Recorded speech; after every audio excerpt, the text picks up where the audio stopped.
जय हिंद दोस्तों। आपका अपने यूट्यूब चैनल क्रैक एसएससी में स्वागत है। सो गाइज, आज के इस वीडियो में देखने वाले हैं जो आपका एसएससी एमटीएस 2023 में जो न्यू वैकेंसी आई है, जिसका एग्ज़ाम मई में होने वाला है, उसके लिए टॉप मोस्ट इंपॉर्टेंट क्वेश्चंस को इस वीडियो में डिस्कस करने वाले हैं। और मैं आपको 100% गारंटी देता हूं कि आपके एसएससी एमटीएस 2023 के एग्ज़ाम में यहां से प्रश्न ज़रूर पूछे जाएंगे। तो वीडियो को लास्ट तक जरूर देखिएगा। अभी आप सभी से रिक्वेस्ट करता हूँ कि अभी तक आपने मेरे चैनल को सब्सक्राइब नहीं किया है तो एसएससी एमटीएस का डेली एग्जाम ओरिएंटेड वीडियो पाने के लिए क्रैक एसएससी चैनल को सब्सक्राइब जरूर कर लीजिए। तो चलिए वीडियो को स्टार्ट करते हैं। तो हमारा पहला क्वेश्चन कह रहा है 10 राज्य, यहाँ क्या होना चाहिए, सॉरी राज्य लिखा गया है। 10 राज्य युद्ध का उल्लेख ऋग्वेद के कौन से मंडल में है? तो हमारा ऑप्शन ए राइट आंसर हो जाएगा, 7वें मंडल में है। कौन से मंडल में है? 7वें मंडल में है। और यह युद्ध जो हुआ था यह परुसड़ी मतलब रावी नदी के तट पर सुदास एवं 10 जनों के बीच लड़ा गया था। ये दसराग युद्ध जो हुआ था ये किस नदी पर हुआ था? तो रावी नदी के तट पर हुआ था और ये सुदास एवं 10 जनों के बीच लड़ा गया था। तो इस पॉइंट को जरूर ध्यान रखिएगा। 10वें मंडल के बारे में देख लेते हैं। तो ऋग्वेद के 10वें मंडल के पुरुष सूक्त में चतुर्वर्णों का उल्लेख मिलता है। तो 10वें मंडल में क्या है? चतुर्वर्णों का उल्लेख मिलता है। और 8वें मंडल में देख लेते हैं। तो 8वें मंडल की हस्तलिखित ऋचाओं को खिल कहा जाता है। तो 8वें मंडल में हस्तलिखित ऋचाओं को क्या कहा जाता है? खिल कहा जाता है। 9वें मंडल में देख लेते हैं। तो 9वें मंडल में देवता सोम का उल्लेख है। तो इन सभी पॉइंट्स को आप लोग जरूर ध्यान रखिएगा। आगे कह रहा है सैयद वंश के संस्थापक कौन थे? तो सैयद वंश के संस्थापक ऑप्शन सी राइट आंसर हो जाएगा, खिज्र खां था। कौन थे? खिज्र खां थे। और खिज्र खां जो ये थे ये तैमूर लंग का सेनापति थे। तैमूर लंग के सेनापति कौन थे? खिज्र खां थे। और ये सैयद वंश के संस्थापक भी खिज्र खां को माना जाता है। और खिज्र खां की मृत्यु कब हुई थी? तो 1421 ईस्वी में हो गई थी खिज्र खां की मृत्यु। और खिज्र खां का पुत्र कौन था? मुबारक खां था। अब सैयद वंश के जितने भी हैं सारी चीज़ों को इसी क्वेश्चन में हम कवर कर दे रहे हैं, है ना। तो यमुना नदी के किनारे जो ये मुबारकाबाद की स्थापना हुई है ये मुबारक शाह ने की थी। और सैयद वंश का अंतिम जो सुल्तान था वो अलाउद्दीन आलम शाह था। तो इन सभी पॉइंट्स को आप लोग जरूर ध्यान रखिएगा। ये सब क्वेश्चंस पूछे जाते हैं, इन सभी क्वेश्चंस फैक्ट्स पर भी क्वेश्चन बनते हैं। तो मयूर सिंहासन का निर्माण किसने करवाया था? तो मयूर सिंहासन का निर्माण किसने करवाया था? ऑप्शन डी हमारा राइट आंसर हो जाएगा, शाहजहां ने करवाया था। वो शाहजहां ने ताजमहल का निर्माण आगरा में करवाया था। और ताजमहल की रूपरेखा किसने दी थी? तो उस्ताद ईसा ने तैयार की थी ताजमहल की रूपरेखा। और ताजमहल का मुख्य स्थापत्य कलाकार कौन था? तो उस्ताद अहमद लाहौरी थे। तो इन सभी पॉइंट्स को आप लोग जरूर ध्यान रखिएगा। और मयूर सिंहासन के बारे में देख लेते हैं। तो मयूर सिंहासन का मुख्य कलाकार कौन थे? तो बेबादल खां थे। और शाहजहां द्वारा बनाई गई अन्य प्रमुख इमारतों के भी बारे में देख लेते हैं। तो दिल्ली का लाल किला और दीवाने आम, दीवाने खास, दिल्ली जामा मस्जिद, आगरा मोती मस्जिद और ताजमहल का निर्माण ये सब किसने? शाहजहां ने ही करवाया था। तो इन सभी पॉइंट्स को आप लोग जरूर ध्यान रखिएगा। आगे कह रहा है अगर वीडियो आप लोगों को पसंद आ रही है तो एक लाइक ज़रूर कीजिए और कमेंट करके बताइए कि वीडियो आपको कैसी लगी।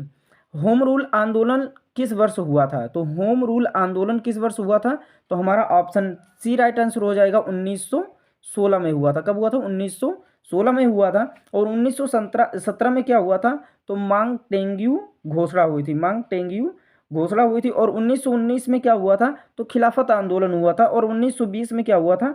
तो असहयोग आंदोलन का आरंभ हुआ था 1920 में। तो इन सभी पॉइंट्स को आप लोग जरूर ध्यान रखिएगा। अशोक के किस शिलालेख में पशुबल की निंदा की गई है? तो ऑप्शन ए हमारा राइट आंसर हो जाएगा, पहला शिलालेख में। पहले ही शिलालेख में पशुबल की निंदा की गई है। दूसरे शिलालेख के बारे में देख लेते हैं। तो इसमें अशोक ने मनुष्य एवं पशु दोनों की चिकित्सा व्यवस्था का उल्लेख किया है। किस शिलालेख में? दूसरे शिलालेख में। और चौथे शिलालेख में क्या किया गया है? तो इस अभिलेख में भेरी घोष की जगह धम्म घोष की घोषणा की गई है। तो इस पॉइंट को भी आप लोग जरूर ध्यान रखिएगा। छठा शिलालेख के बारे में देख लेते हैं। तो इसमें आत्मनियंत्रण की शिक्षा दी गई है। तो इन सभी पॉइंट्स को आप लोग जरूर ध्यान रखिएगा। आगे कह रहा है कि पृथ्वी की ऊपरी भाग को क्या कहते हैं? तो पृथ्वी के ऊपरी भाग को हम क्या कहते हैं? ऑप्शन सी राइट आंसर हो जाएगा, भूपर्पटी कहते हैं। क्या कहते हैं? भूपर्पटी कहते हैं। और भूपर्पटी की जो मोटाई है ये जमीन ऊपर से लेकर नीचे तक कितनी गई है? ये 34 किलोमीटर तक भूपर्पटी को माना जाता है।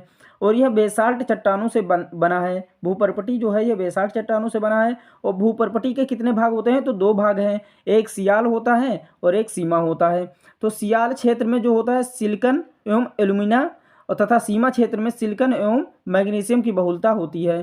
तो सियाल क्षेत्र में सिलिकॉन एवं एल्यूमिना की बहुलता होती है और सीमा क्षेत्र में जो होता है ये सिलिकॉन एवं मैग्नीशियम की बहुलता होती है। इन सभी पॉइंट्स को आप लोग जरूर ध्यान रखिएगा। आगे कह रहा है कि महाद्वीपों की संख्या कितनी है। तो महाद्वीपों की संख्या ऑप्शन डी राइट आंसर हो जाएगा, 7 है। कितनी है? 7 महाद्वीप हैं। ये कौन कौन से महाद्वीप हैं इसको भी देख लेते हैं। तो एशिया, यूरोप, उत्तरी अमेरिका, दक्षिणी अमेरिका, अफ्रीका, ऑस्ट्रेलिया और अंटार्कटिका, ये 7 महाद्वीप हैं हमारे। आगे देखते हैं अरावली की पहाड़ियाँ किस राज्य में हैं। बी राइट आंसर हो जाएगा, राजस्थान में है। कहाँ पर है? राजस्थान में है। तो अरावली के बारे में हम देख लेते हैं। तो अरावली के पश्चिम की ओर से माही एवं लूनी नदी निकलती है ना। अरावली जो है पहाड़ी, उसके पश्चिम की ओर से माही एवं लूनी नदी निकलती है और लूनी नदी जो होती है ये कच्छ केरल में क्या हो जाती है? गायब हो जाती है। और अरावली के पूरब की ओर से कौन सी है? बनास नदी निकलती है। बनास नदी अरावली के पूरब की ओर निकलती है। और मध्य प्रदेश और छत्तीसगढ़ राज्य में मालवा का पठार है और यह ज्वालामुखी चट्टानों का बना है। इसमें चंबल और बेतवा नदी निकलती है। इससे चंबल और बेतवा नदी निकलती है। तो इन सभी पॉइंट्स को आप लोग जरूर ध्यान रखिएगा। आगे कह रहा है कि निम्न में से कौन सी मिट्टी नदियों द्वारा लाई गई है। निम्न में से कौन सी मिट्टी नदियों द्वारा लाई गई है। तो हमारा ऑप्शन सी राइट आंसर हो जाएगा, जलोढ़ मिट्टी। जलोढ़ मिट्टी जो है ये नदियों द्वारा लाई गई है और इस मिट्टी में पोटास की बहुलता होती है और लेकिन नाइट्रोजन, फास्फोरस एवं ह्यूमस की कमी होती है जलोढ़ मिट्टी में। और जलोढ़ मिट्टी ये 2 प्रकार की होती है, एक बांगर और एक खादर होती है। तो जलोढ़ मिट्टी उर्वरता के दृष्टिकोण से काफ़ी अच्छी मानी जाती है। गेहूँ, धान, मक्का, तिलहन, दलहन, आलू आदि कहाँ पर होती हैं? ये जलोढ़ मिट्टी में ही फसलें उगती हैं। आगे देख लेते हैं कि भारतीय संविधान की 11वीं अनुसूची संबंधित है। तो भारतीय संविधान की 11वीं अनुसूची किससे संबंधित है? तो ऑप्शन ए राइट आंसर हो जाएगा, पंचायती राज्य से संबंधित है। निम्नलिखित में से कौन नई जोड़ी गई अनुसूची नहीं है? तो ऑप्शन ए राइट आंसर हो जाएगा, 8वीं अनुसूची है ना। बाकी 9वीं, 10वीं और 11वीं अनुसूचियां ये क्या है?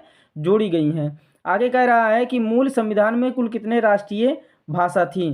तो मूल संविधान में कुल कितने राष्ट्रीय भाषा थी? तो ऑप्शन सी राइट आंसर हो जाएगा, 14। आगे देखते हैं कि चौथी पंचवर्षीय योजना का कार्यकाल। चौथी पंचवर्षीय योजना का कार्यकाल कब से कब तक है? तो ऑप्शन सी राइट आंसर हो जाएगा, 1969 से लेकर 74 तक। 1969 से लेकर 1974 तक ये चौथी पंचवर्षीय योजना का कार्यकाल है। और चौथी पंचवर्षीय योजना में आत्मनिर्भरता पर जोर दिया गया। किस पर जोर दिया गया था? तो आत्मनिर्भरता पर चौथी पंचवर्षीय योजना में जोर दिया गया था। और इसरो की स्थापना भी चौथी पंचवर्षीय योजना के समय में हुई थी। इन सभी पॉइंट्स को आप लोग जरूर ध्यान रखिएगा। अगर वीडियो पसंद आए तो एक लाइक जरूर कीजिए। आगे कह रहा है कौन सी पंचवर्षीय योजना 4 सालों की रही थी। तो कौन सी पंचवर्षीय योजना 4 सालों की रही थी? तो ऑप्शन डी राइट आंसर हो जाएगा, 5वीं पंचवर्षीय योजना। और 5वीं पंचवर्षीय योजना में गरीबी हटाओ पर जोर दिया गया था। तो इस पॉइंट को भी आप लोग जरूर ध्यान रखिएगा। आगे कह रहा है कि सबसे पहले रोलिंग प्लान किस पार्टी ने स्वीकार किया था। तो सबसे पहले रोलिंग प्लान जो था ये ऑप्शन सी हमारा राइट आंसर हो जाएगा, जनता पार्टी ने स्वीकार किया था। माध्यम के तापमान में वृद्धि के साथ प्रकाश की गति तो क्या होती है? ऑप्शन ए राइट आंसर हो जाएगा, बढ़ती है। आगे देख, मेंडलीव अपनी आवर्त सारणी में डैश को सही स्थिति प्रदान नहीं कर सका, है ना। तो ये क्या हो जाएगा? ऑप्शन डी राइट आंसर हो जाएगा हमारा, हाइड्रोजन। हाइड्रोजन जो ये था मेंडलीव ने इसको आवर्त सारणी में सही स्थान नहीं दे सके थे। आगे कह रहा है लेड पेंसिल में लेड का प्रतिशत कितना होता है। लेड पेंसिल में लेड का प्रतिशत ऑप्शन ए राइट आंसर हो जाएगा, 0 होता है। आगे देखते हैं कि डीएनए अंगुली छाप का प्रयोग किसकी पहचान के लिए किया जाता है। डीएनए अंगुली छाप का प्रयोग किसके पहचान के लिए किया जाता है? तो ऑप्शन डी राइट आंसर हो जाएगा, उपयुक्त सभी के लिए डीएनए अंगुली छाप का प्रयोग किया जाता है। आगे कह रहा है विटामिन ए को डैश के नाम से भी जाना जाता है। तो विटामिन ए को और किस नाम से जाना जाता है? तो हमारा ऑप्शन सी राइट आंसर हो जाएगा, रेटिनॉल के नाम से जाना जाता है। थायमिन को और किस नाम से जाना जाता है? Vitamin B1. विटामिन बी1 को थायमिन के नाम से जाना जाता है। और विटामिन बी2 को राइबोफ्लेविन के नाम से जाना जाता है। और विटामिन डी को कैल्सीफेरॉल के नाम से भी जाना जाता है। तो इन सभी पॉइंट्स को आप लोग जरूर ध्यान रखिएगा। आगे कह रहा है कि पीयूष ग्रंथि शरीर में किस स्थान पर स्थित होती है। तो पीयूष ग्रंथि शरीर में किस स्थान पर स्थित होती है? तो ऑप्शन बी राइट आंसर हो जाएगा, मस्तिष्क के आधार में होती है। आगे वीडियो स्ट्रीमिंग प्लेटफॉर्म यूट्यूब के नए सीईओ कौन बने हैं। तो कौन बने हैं? तो ऑप्शन सी राइट आंसर हो जाएगा, नील मोहन। कौन है?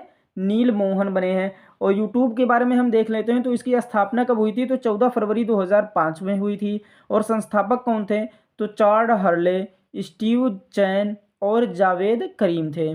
और इसका मुख्यालय कहाँ पर है? कैलिफोर्निया, यूएसए में है। तो इन सभी पॉइंट्स को आप लोग जरूर ध्यान रखिएगा। अगर आगे कह रहा है भारत का पहला राष्ट्रीय मेट्रो रेल ज्ञान केंद्र कहाँ बनाया जाएगा?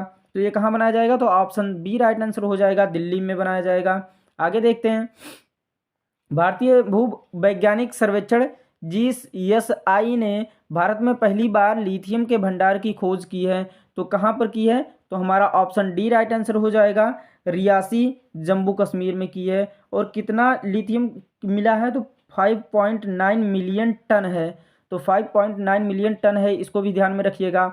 आगे कह रहा है भारतीय सेना के नए प्रमुख कौन बने हैं? तो हमारा ऑप्शन ए राइट आंसर हो जाएगा, MB सुरेंद्र कुमार। कौन है? MB सुरेंद्र कुमार हैं, भारतीय सेना के नए उप प्रमुख बने हैं।